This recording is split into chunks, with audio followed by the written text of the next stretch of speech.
This afternoon we've called this press conference to give you a slight introduction on the upcoming Bloom Bazaar 2023. This is an initiative undertaken by IDAN, the Investment and Development Authority of Nagaland.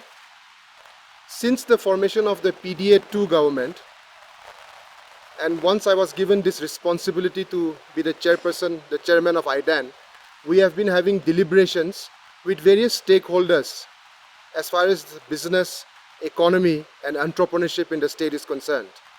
One of the important stakeholders we've been talking with, discussing with and sharing ideas with is a sector which I feel has somehow not come into the front and center of the discussion space.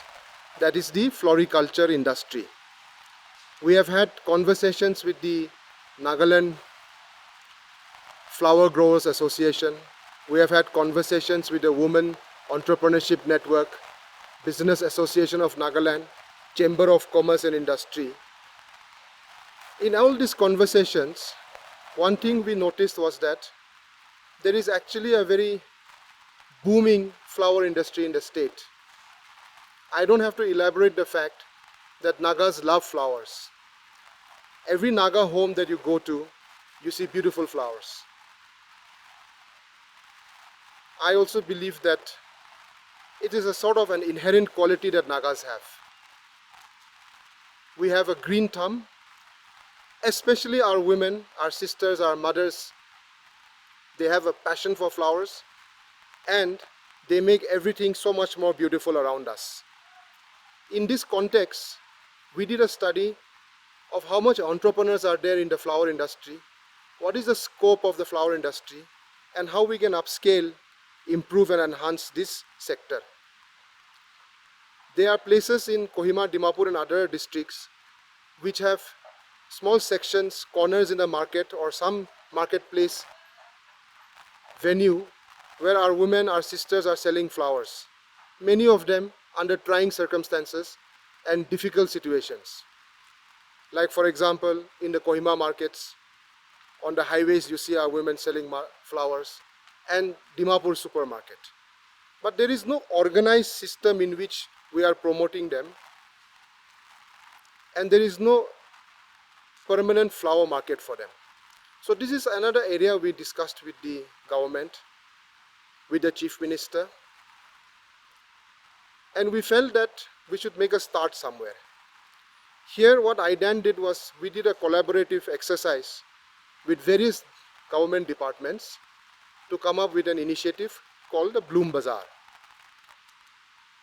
So the Bloom Bazaar will be ceremonially launched tomorrow. The Chief Minister will officially inaugurate it day after tomorrow. We are having it here at the Heritage in Kohima. You all know the history and the heritage of this place.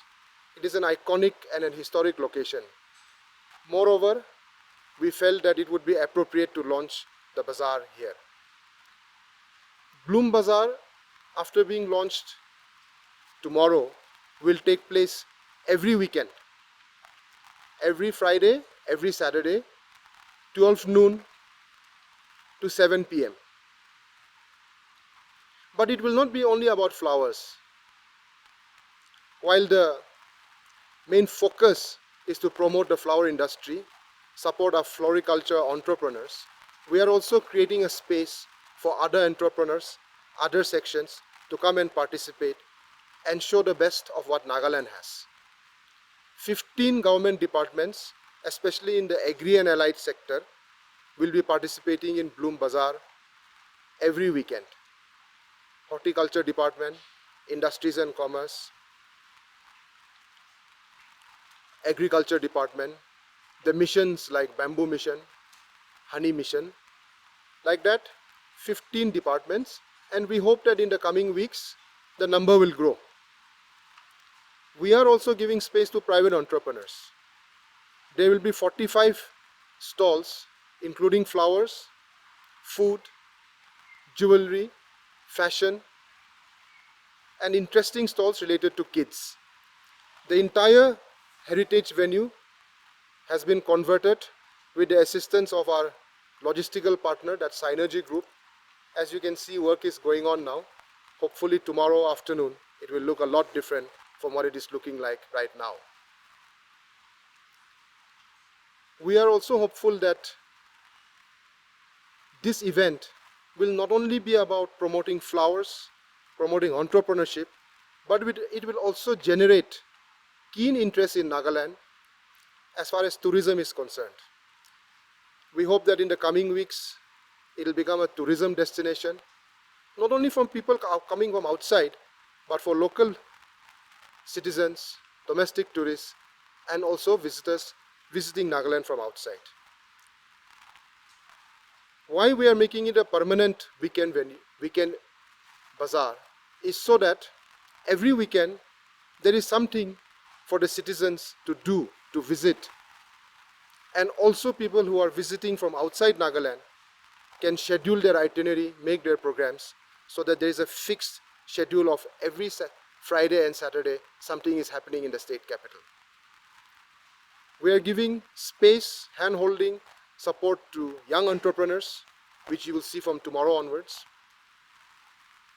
I am also very happy to announce that with the support and blessings of the Chief Minister, and with the cooperation and partnership, collaborative partnership with financial institutions, we will be launching a floriculture scheme in partnership with banks and financial institutions.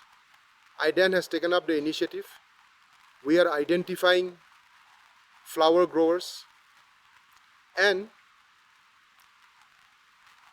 loans will be extended to these flower growers under the special scheme, where they will be paying lower interest rate, no collateral, and long-term moratoriums. This scheme is aimed at, as I said earlier, upscaling the flower industry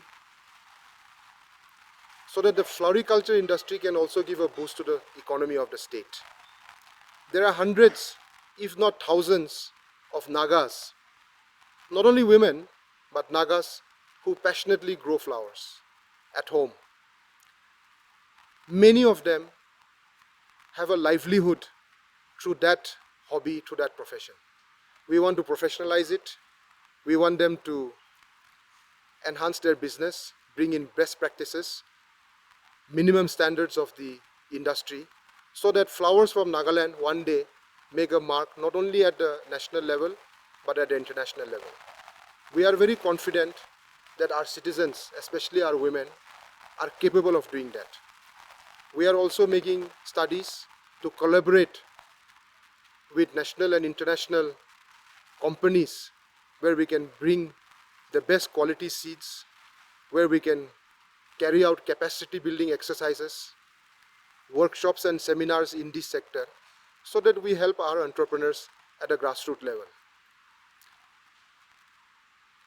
A conservative estimate done by the IDAN team as far as the Bloom Bazaar economic and employment impact study is concerned, we will get more results in the coming weeks, but a conservative study indicates that Bloom Bazaar 2023, once it starts tomorrow, will generate close to 450 weekend employment and more than 300 permanent employment.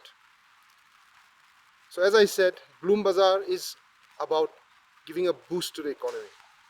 It is about celebrating the Naga way of life, showing the country and the international platforms the best that we have.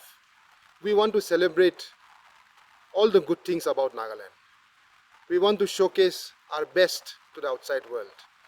And in doing so, we want our youth, our entrepreneurs, our flower growers to succeed. We will also be having musical events, an art gallery,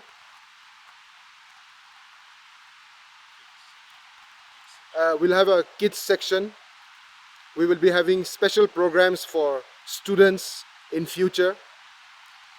So it's going to be a very wholesome, inclusive, with multiple verticals.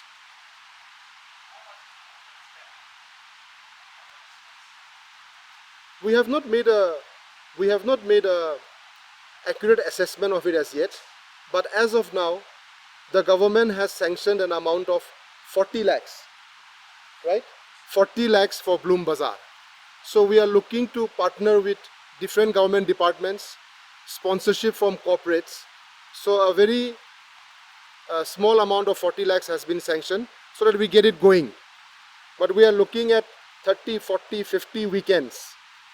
And hopefully, at the end of the day, Bloom Bazaar becomes self-sustaining, revenue generating, and ultimately we hope that Nagaland, Kohima, and other districts in Nagaland will have permanent flower markets. If other cities around the world can have flower markets, why not us? We are having a registration system, but for the first weekend, all entries will be free. But from subsequent weekends, we hope to take a small entry fee, because as I said earlier, the aspiration is to make this event, this project, self-sustaining. They have come forward. We hope that that will continue to expand in the coming weeks. Done past record, the bank themselves do verification and then they approve the loans. There is a procedure for it, but we are trying to bring in as little red tape as possible. And we have a hand-holding help desk at IDAN to assist the entrepreneurs. So anybody who's interested in this, who is in the flower industry, needs financial assistance, can approach IDAN office. Even during Bloom Bazaar, we will have a help desk where you can approach, get further information, get the form, get the checklist proved. That we will make known the day we announce it and the checks are given away by the Chief Minister. That will be day after tomorrow. I'm not sure of the numbers. Maybe wait another 48 hours and... No, so we give an advertisement in the newspapers, and then there's a help desk, as I said, at IDAN, and that help desk will also be available tomorrow. But the size of the international floriculture industry is more than $60 billion. India's floriculture industry, as per current figures, are about $6 billion. It's expected to grow at about 13%, one of the fastest growing sectors. So we feel that if this is such a fast growing industry and the industry size is so big, Nagaland cannot afford to miss the bus. Markets around the world, you will see that it is not only about flowers, but they celebrate their way of life. If you go to Chatuchak in Thailand or the flower market in Amsterdam, you have dozens and dozens of flower shops, but it also celebrates all the good things about that country, that society, that people. So, as I said earlier, we're trying to celebrate, we're trying to highlight every aspect of the best that we have.